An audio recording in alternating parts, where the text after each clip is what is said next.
Log trucks, are they worth it?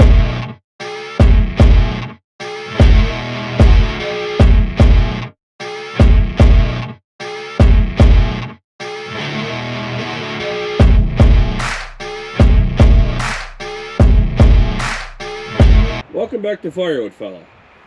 As you can see behind me here, hopefully, that we got a bunch of oak from that log truck we had delivered back in September. And I wanted to talk about, first thing I wanted to talk about, is it worth it? Is it worth paying money to have a load of logs, log trucks, or tree services, anything that you'd have to pay to have logs dropped at your property? Is it worth to spend the money to do that? That is the question. Personally, I think yes. After having to do a lot of hulling of my own firewood for the last couple years, of going out to the farmer fields and cutting in the woods or in the farm in the farm fields, and loading a truck or a trailer and bring it back to the yard, how much time is spent in fuel and effort of loading and unloading and reloading wood. And like everyone says, the more times you touch your wood, the more time is wasted. The log truck was delivered in the middle of September. They came through the yard here and dropped it off where you've seen it sitting around for quite a while.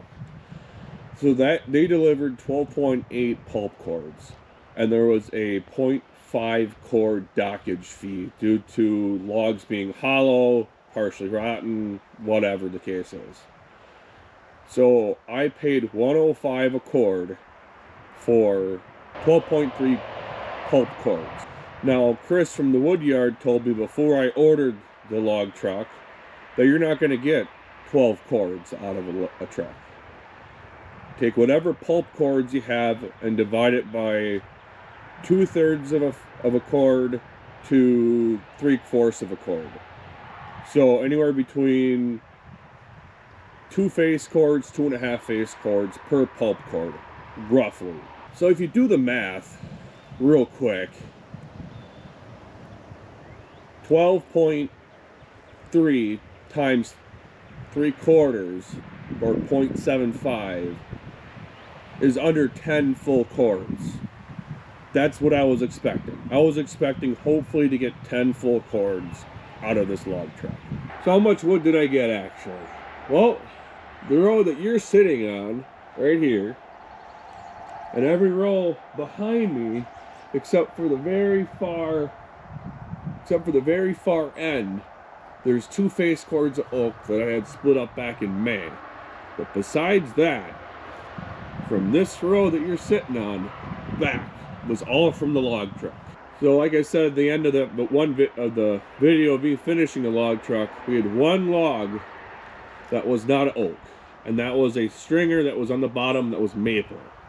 And if we would have had that log that was oak, we would have finished the end row, which would have put us at 10 full cords and 2/3 of a cord. So in other words, we would have had 32 face cords, or 10 and 2/3 of a full cord of oak. Which means we actually got more wood than what Chris was expecting, of between 2/3 to 3/4 of a log truck. Why is that? I don't know. Is it because I decided to get the bigger rounds and deal with the bigger rounds that we had that were 12 to 24 plus inches in diameter, instead of having to deal with the 6 to 8 inch rounds? So less rounds equals less open gaps is what my thinking is in the log truck. I don't exactly know. So getting that much wood from a log truck that I paid $105 a pulp cord for, and getting over 3/4 of a cord out of each pulp cord, I would say that's a pretty good investment. Yeah, I spent over $1,000 on buying this log truck, but I'm gonna be able to resell it for over $3,000. But for me to be able to go out in the woods and deal with other properties and dealing with the weather and stuff like that, of having to get out there and do it and then load up the big rounds or bring the splitter out there, driving back and forth with multiple trips, it's a lot easier. Especially if I just want to come and cut, I can just go and cut. I can just come here to the property, grab the chainsaws out of the garage, walk in the backyard, and cut wood. I don't have to back up the trail, hook up the trailer, grab the chainsaws, and if I get tired or want to quit early or something comes up, I'm not coming back with half a load of wood. Or if I dull a chain, having to come back home to sharpen it again or touch it up in the field or whatever. I can go right back in the garage and sharpen it right there and then. It's not a big deal. I think the convenience factor of having someone else deliver you the logs is such a time saver that it's worth the investment to spend the money. But it's everyone else's personal choice. If I had a tree service that would be willing to drop me off nice stuff, I would definitely jump on it. But I don't.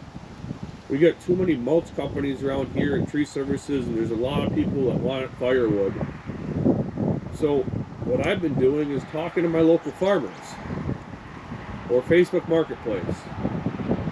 But again, that's me having to go out to them, cut, load up the wood to bring it back here. Is it worth it? Yeah, because it's free to a point. It's not considered free actually though. It's my time, my money, and fuel to get out there and load it. Am I gonna still do that? Absolutely. But I think I always sell out of oak every year, and I have a lot of people that request oak all the time. But I also have campers that want mixed hardwood too. So it's a battle of trying to balance between both of them. And since all the wood's on pallets, it's not going to go bad. If I don't sell all this by the end of the year, by the end of this year, for this year's sales, I'm not owed anything. I have wood sitting here.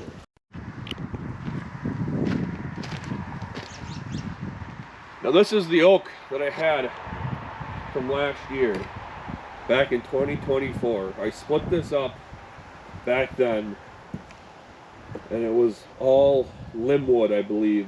That's why it's all got bark on it. And when I opened this up, it was all kind of moldy and fungusy after I took the outside row. And I said, you know what, I'm going to leave this. I'd rather sit on some wood to make sure that it's dry and sell a high quality product than end up having a customer who's unhappy because the wood's wet or it won't burn or whatever the case is. A lot of my people that I sell firewood to, they burn wood for heat or their fireplaces, especially people who buy oak. The campers I got, they got mixed hardwood. Typically is what they want. So it's not as crucial for it to be completely dry, as long as it burns. As long as it's near that 20%, you know. And I burn things that, you know, are way wetter than that for myself. So another byproduct off of the log truck is shorts and big knotty pieces that don't stack very well. Now what am I going to do with this stuff? I don't know. Worst case comes to worst, I'll let my dad burn it. But he's got all that wood from my work that we got sitting there. He's got almost a cord and a half of ash and maple already, and I still got more at my house yet. I'd like to try and find a market for this stuff. That's why I got the totes. I don't have any way to pick them up with the tractor because the tractor can't lift it. It's too heavy. But if I could find someone that's got a boiler that wouldn't mind just dealing with the chunks, it's wood. I should be able to sell it to someone somewhere, somehow, some shape or form, I would hope. I don't know what I'm going to ask for them, but I know typically when you stack them in there, it's usually a face cord or tote. And these are 330s, and I almost got two full totes of oak chunks and whatever else that were rejected from stacking. So I would hope to be able to sell these this fall as well to someone who might have a boiler. It's something I gotta push, and we'll go from there. You know, we'll see what happens. So these are the maple logs. They're pretty well rotted, 2-3 inches. So the center is not bad, but I don't know. We'll see if we can get anything useful out of them. I'll probably end up stacking them with the mixed hardwood that's over here behind the camera. We ended up getting 2 dump trailers full of ash from a tree service that reached out to me on Facebook Marketplace, and this is back in October. So this has been sitting here since then, but it's ash. It dries quick. Cut it, split it, stack it for a couple months, and it'll be ready to go by this summer. But the log truck was over here behind me. Underneath the snow, there's a lot of sawdust and chips and a bunch of other junk like that. So we got to work on getting that cleaned up here once the ground hardens up. It's been pretty messy and sloppy back here. Coming up next, well, we got our property out, our hunting property that my dad and my grandmother own, and there's a lot of work to be done out there. And we also have a yard out there as well that we store and stack wood. This yard here is almost full. We have room to expand, and I plan on hopefully doing that this summer because I would like to order another log truck again around July. Get it a little earlier this year so I can cut in the summer, end of July into August or something like that, and work on cutting it through the fall, expand the wood yard, and I can cut and stack stuff over there because we also hunt in that property. So I don't want to be walking around out there making a bunch of noise and leaving my scent everywhere cutting wood if I want to be hunting out there in September. So getting a log truck delivered in the fall or in the summer, get to work on cutting it and splitting it to get ready for next year fall's wood back in 26. I think that might be the best bet. Gives that wood a little bit longer to dry. Hopefully we'll have a little bit more time in the summer to work on it if I'm not out at the property cutting. That's my main goal here. After this weekend we're going out there, which is the end of March right now, so we get about 2 more weekends before Hoosier that I'll be out there, and then I'll be out there quite a bit for throughout the summer up until end of July, August-ish, and I'll be back here in the yard doing stuff. And that doesn't mean I'm not going to be, I got other projects to work on too at my house and stuff like that, so it's just a balancing act between working a full-time job, a part-time job, and trying to do this as well.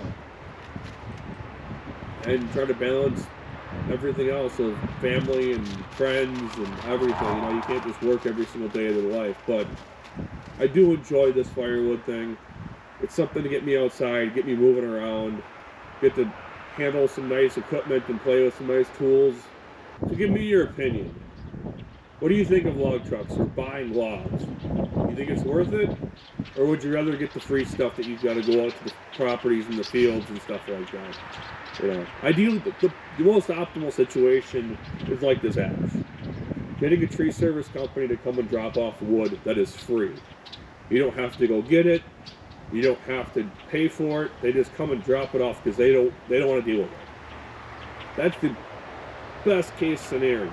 But I don't have a lot of options around here. I've reached out to a couple tree services and I haven't gotten much out of them. I've gotten one tree service that has dropped twice. This one was a one-time thing, I believe, and he said I was going to get more, and then he never reached out to me the next day to let me know if I was getting that maple or not. So, well, that's all I got time for in Firewood, fella. Thanks for watching. We'll catch you next time.